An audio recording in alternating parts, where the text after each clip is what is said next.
በዚህ ጉዳይ እጅግ ከፍተኛ ውዝግብ ውስጥ የወደቀው ኢቢኤስ ቴሌቪዥን እንግዲህ እንዲያውም ኢትዮጵያ ውስጥ የሚታወቅበት እኮ አንዱ ነገሩ እኔ ለሚዲያው ባለኝ ቅርበት የኔ ትዝብት ኢቢኤስ ቴሌቪዥን ሁሌ ቸበርቻቻ ነው። ኢትዮጵያ ሕዝብ በጦርነት አለቀ፣ በምን ሆነ፣ ችግር ተፈጠረ፣ they don't care ሁሌ በቸበርቻቻ ውስጥ ያለ በቃ ለቅሷችንንም በሳቅ የሚነግድ ጣቢያ ሁሌ ንግዱና ትርፉን ብቻ የሚያሳድር ነው። ዜና መስራት ግዴታ ስለሆነ እንደ ህግ ዜና ይሰራሉ። ከዛ ውጪ ግን በዛ ልክ ሶሻሊ ሪስፖንሲብል ነው ወይ ደግሞ ኢትዮጵያ ውስጥ ላሉ ማህበራዊ ቀውሶች ፖለቲካው ባመጣው ጣጣ ፍዳቸውን ለሚያዩ ምናምን ለነዚህ ሁሉ ብዙም ደንታ የሌለው ጣቢያ ነው በእኔ እይታ። በብዙ መቶዎች በጅምላ ሰዎች ባለቁበት ጊዜ ሁሉ ኢቢኤስን ከከፈታችሁ ኮንሰርት ነው። ምንም it's not like የሚመስለው የኢትዮጵያ ህዝብ አካል የሆነ አይነት ሚዲያ አይደለም በእኔ እይታ፣ የግል እይታ ነው። እንደዛም ሆኖ ግን ያው በዚህኛው ስራው ሰለባ የሆነ ይመስላል እንደ ንግድ ተቋም ከዛ አንፃር እንደሚሰራቸው ስራዎች ደግሞ በሰላሙ ጊዜ ጥሩ በፕሮዳክሽኑ በምኑ ጥሩ አርአያ መሆን የሚችል የሆነ አይነት ተቋም የተገነባበት ሂደት አለው። ብዙ ጊዜ ኦርቶዶክሳውያን ማተብ አታስሩ ብሎ ጋዜጠኞቹን ሲያማርር ይታወቃል። እንደምታውቁት ባለቤቶቹ ፕሮቴስታንት ናቸው።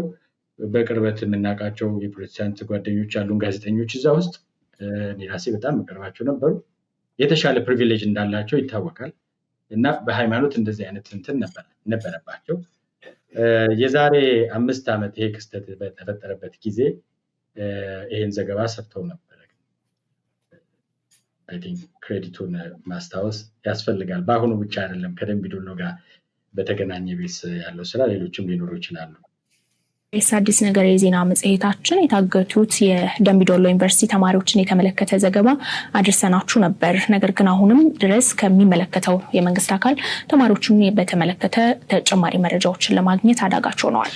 ይህንን ተከትሎም በተለያዩ የማህበራዊ ትስስር ገጾች ተማሪዎቻችንን መልሱ የሚሉ እንቅስቃሴዎች በስፋት እየተካሄዱ የሚገኙ ሲሆን እኛም ልናነጋገራቸው የሞከርነው የታጋጅ ተማሪዎች ቤተሰቦች አሁንም ድረስ ጉዳዩ እንቆቅልሽ ሆኖብናል ብለውናል። ይሄ በ2012 ዓ.ም እንግዲህ እገታው ከተከሰተ በኋላ የሰራው ዘገባ ነው እና መረጃ ማግኘት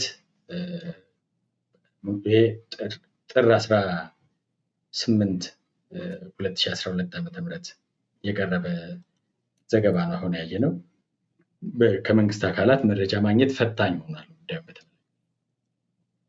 ወራት ያስቆጠረ ነው፣ ወር ያስቆጠረ ነው እገታው ከተፈጸመ። ነገር ግን ፈታኝ ሆኗል ብሎ የዘገበበት ነው። በጣም ለነዛ ሰዎች አይ ቲንክ ሀቁን ከማውጣት አንፃር እንዲህ ባለ ዘገባ ከዚህ በላይ መሄድ የሚችል አይመስለኝም። ግን የተማሪዎቹን ወላጆችም ጭምር አነጋግረዋል። ይህን ባጭሩ ለመስማት ያህል ይሄን አቀረብኩ እንጂ። አዎ እንዳልከው ነው። የኔም ትዝብት ኢትዮጵያ ሕዝብ መከራ ላይ ሲኖር በሚገርም ሁኔታ ኢንተርቴይንመንት ላይ የሚያተኩሩ ሰዎች ናቸው። አሁን አይራ ጉሊሶ፣ ቤኒሻንጉል ጉሙዝ በተለይ ሰዎች እየተጨፈጨፉ በቡልዶዘር በሚቀበሩበት ጊዜና እና አብይ አህመድ ስለ ችግኝ በሚያወሩበት ጊዜ ኢቢኤስም በዚሁ አይነት ብልጭልጭ የተጠመደ እኔ እንዳውም የብልጽግና ወንጌል መሳሪያ ሁሉ እየመሰለኝ ሁሌ ይገርመኛል እና ቁም ነገር አንድም ነገር አላይበትም። ዘፈን፣ የሆነ ነገር ማውራት፣ የሆነ ቀልድ፣ የቀልድ ቀን ነው። የቀልድ ቴሌቪዥን ነው የሚመስለኝ። ማስታወቂያ ቀልድ ህዝብ ለማደንዘዝ ሆነ ተብሎ የተሰራ ቴሌቪዥን ነው የሚመስለኝ። አልፎ እንግዶችን አምጥተው ያነጋግራሉ። እኔም አንድ ጊዜ ይመስለኛል እዛ ቴሌቪዥን ላይ ኢንተርቪው ተደርጌ አውቃለሁ። ሁሉ ጊዜ ግራ ይገባኛል። የኢትዮጵያ ህዝብ ህመም የማያማቸው ሌላ ዓለም ላይ የሚኖሩ የሚመስሉ እጅግ ብልጭልጭ ነገር ውስጥ የገቡ ፈጽሞ ሌላ ዓለም እንድናስብ የሚያደርግ ጣቢያ መስሎ ነው እኔም ሲታየኝ የቆየው። ይህንን ዜና ማስተላለፉ ገርሞኛል። የሚጥሩ ልጆች ነበሩ። በግል ደረጃ በጋዜጠኞች በተለይ ዜና ክፍል ውስጥ የሚጥሩ ልጆች ነበሩ። ከዛ ውጭ እንዳሉት ነው መዝናኛ ክፍሉ ላይ በተራ ላይ አሁን ሰው እንደዛ ስለሆነ ይመስል በተራ ነገሮች መዝናኛም ሆኖ ትልቅ እንትን አይደለም። አሁን የምናየው ግን በየቦታው ዶሚኔት የማድረግ ሁኔታ አለ። ያ ሰውን በጣም ያደነዝዛል። ስለ ህልውናው ሰው እየሰጠመ እንግዲህ አስረሽ ምቺው አይነት እንትን የሚያስብለው ግን መብታቸው ነው። እንግዲህ ምንም ሰው መርጦ ማየት መብቱ ነው። እንደ ነጋዴ ገበያ ላይ የፈለገውን ይዞ መውጣትም መብቱ ነው። ግን እንደ ሚዲያ እኛ እንግዲህ ከማህበረሰባዊ ተቆርቋሪነት አንጻር ሚዲያ ለብቻው ደሴት አይደለም የሚለውን ከዛ ፐርስፔክቲቭ ማየት ነው። ልክ እንደዚህ እኔ ኢቢኤስ ብዬ የምጠራቸው በጣም ኦርቶዶክሳውያን መምህራን ፌመስ ሰባኪዎች ሁሉ አሉን እኮ መምህር ሁል ጊዜ ስለሆነ ነገር በቃ ምንድነው ስለ ቤተክርስቲያን ህልውና እንደ ምሳሌ ልጠቅስ ብዬ የሆነ ጠቋሚ ቃል ነበር።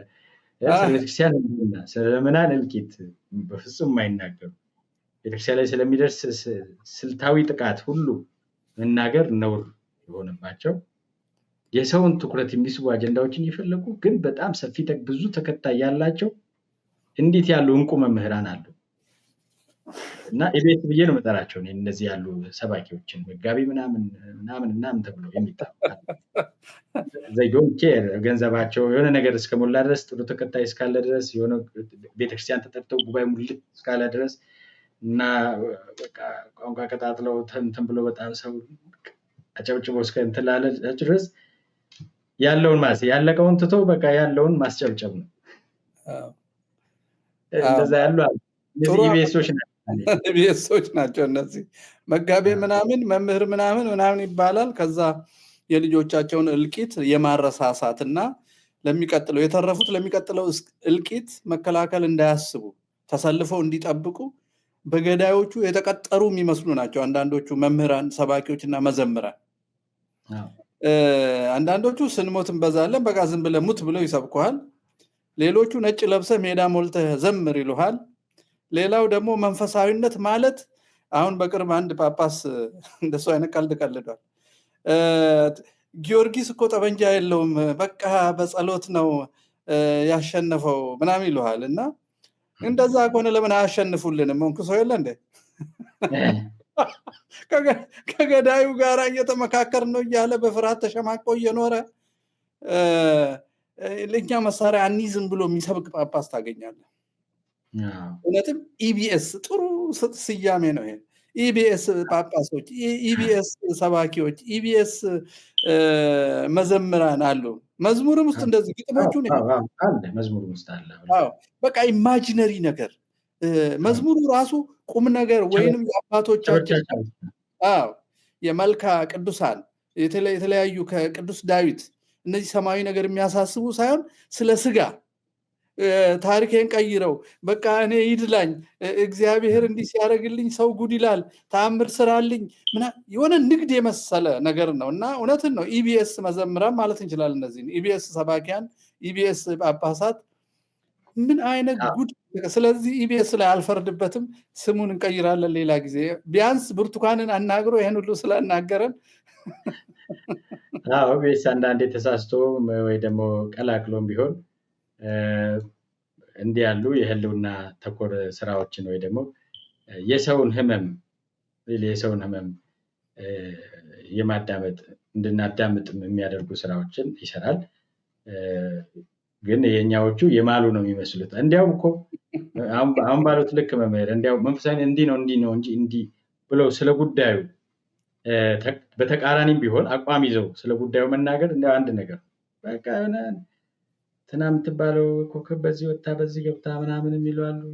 ብቻ በቃ እና የሚያሳዝነኝ እኔ ተጽዕኖ ፈጣሪ ናቸው። በጣም በብዙ መቶ ሺህ የሚቆጠር ተከታይ ያላቸው በማህበራዊ ሚዲያው በምን ሁሉ ተናግረው መሰማት የሚችሉ ናቸው።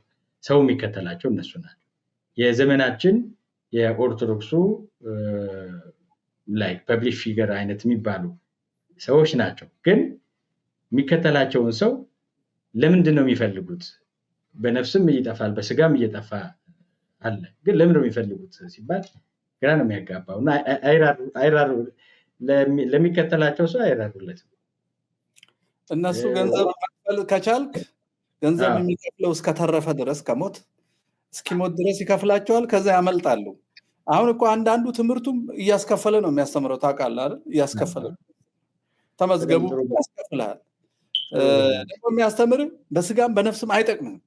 አሚዩዝመንት ነው፣ ቱሪስቲክ ነው። ለኦርቶዶክሳዊ ክርስትና ለመንፈሳዊ ሰው የሚያስፈልግም አይደለም። ኦፕሬሽናል አድርገህ የምሰራበት ስራ የለም እዛ ውስጥ። አንድ ነገር ቢኖር ቢያንስ ድሮ አባቶቻችን ይሄ ሁሉ እውቀት ነበራቸው እንዴ ብለህ አድንቀህ ምናልባት በራስ የመተማመን ስነ ልቦና ለመመለስ ለህፃናት ጥሩ ሊሆን ይችላል። አሁን ባለንበት መከራና ስቃይ ግን ሰውን ማዘናጋት፣ እውነቱን እንዳይሰማ ማድረግ ከገዳዮቹ እኩል በደል መበደል ነው። በእውነት እያወቅ ወይ ዝም ብለህ ብትጸልይ እኮ ይሻላል። ዝም ብለህ ብትጸልይ ሰውን አለማደንዘዝ ተቸገርን በእውነት። እና ኢቢኤሶች ናቸው። ኢቢኤስ ግን ያው በመጨረሻ ተሳስቶም ቢሆን የሰው ህመም ለማቅረብ ሞክሯል። ለሰው ታሞ ይሁን የሆነ ፌም ፈልጎ አናቅም። ብቻ ይሄን የአብይን የውሸት ፋብሪካ መልሰን እንድናስታውስ እና ኦነግ ሸኔም ይሁን ማንም ይሁን በኦሮሚያ እንደሚመራ እንዲጋለጥ ያደረገ ስለሆነ ኢቢኤስ መቼስ ለዚህ ይመሰገናል ብዬ አስባለሁ። ለዚህ ፓርት በጣም